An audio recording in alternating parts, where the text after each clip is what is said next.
Journey Through Parenthood with Martina Bills. Brought to you by Southern Ohio Medical Center. Very good things are happening here. Good Thursday morning, everyone. I'm Martina Bills. Thanks for joining us here on the WSAZ Now desk for Journey Through Parenthood. Well, this week is a week to raise awareness about eating disorders.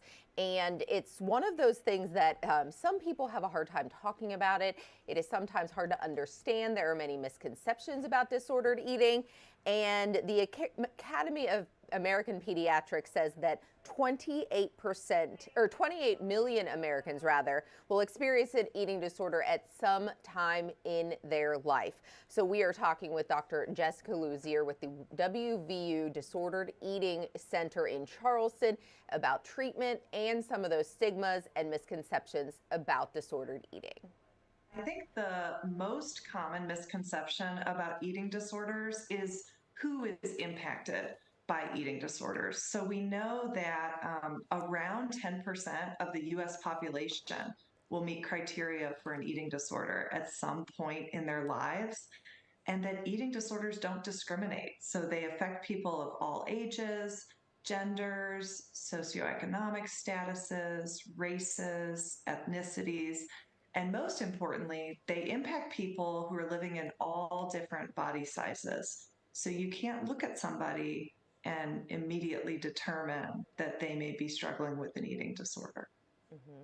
And I know that that's something that you kind of, as a female, you grow up hearing about, and you do, the stigma is that you cannot tell from looking at someone, may surprise someone that person who is naturally thin is healthy, or someone who may be overweight does have an eating disorder. And I think that can play a tricky part in people understanding what disordered eating really is. Yeah, me too.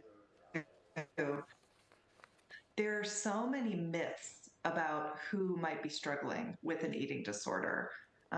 People may think that eating disorders are a lifestyle choice, or that they only impact women who are white and coming from affluent families, or that they're easy to overcome, that it's just a matter of eating better and that will somehow correct or fix an eating disorder. Eating disorders are not about vanity, they're not about attention or attention seeking, and they're often not a phase. These are complicated, complex, potentially life-threatening diseases, behavioral health conditions that need specialized treatment to heal from. And that's where I was going to talk about the fact that they are behavioral health issues. These are something that, people hear eating disorder and they think, like you just mentioned, something with their diet or whatever, but it's a much bigger root of an issue that needs to be focused on. So how can these misconceptions or stigmas really affect one's treatment when they do seek treatment for an eating disorder? Yeah, the stigmas can really hold people up. And the stigmas don't just impact people in the population, but even health providers. So, for instance, if health providers are holding stigmatized views about who might be struggling with an eating disorder, then they may be less apt to properly screen and assess and refer for specialty treatment when that is necessary. People who experience stigma who have eating disorders have poorer outcomes in treatment. They don't do as well psychologically. They have a greater impact economically during their lifetime because of the stigma. Socially, physically, those outcomes are impacted too.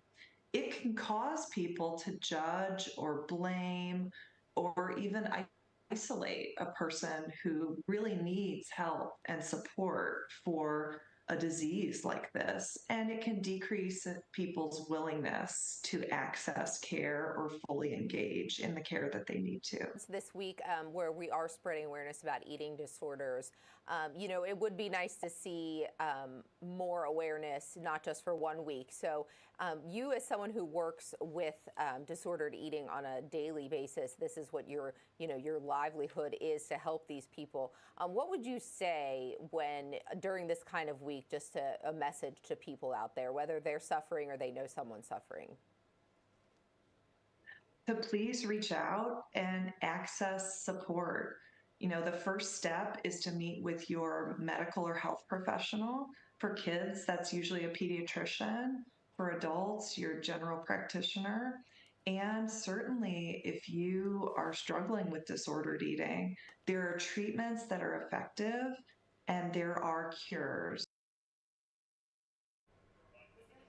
There are treatments that are effective and there are cures. Those are the words from Dr. Jessica Luzier with the WVU Disordered Eating Center in Charleston.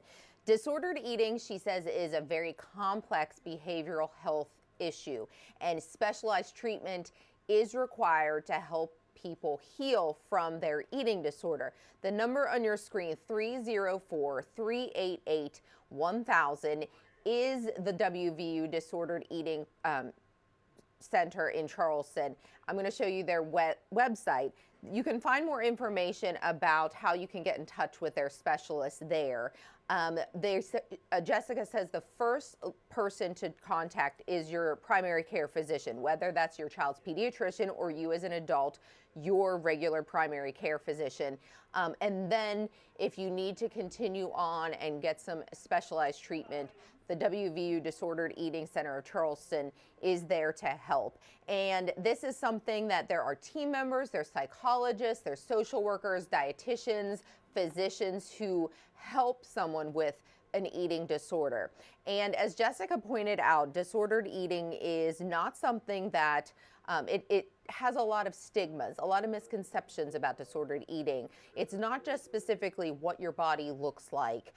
Someone who may look thin may still have an eating disorder, or they may not have an eating disorder, but it's nothing to do with your body type. Eating disorders do not discriminate, and Jessica pointed out that 10% of the U.S. population may be affected by disordered eating at some point in their life. So these numbers are pretty staggering when you're talking about disordered eating.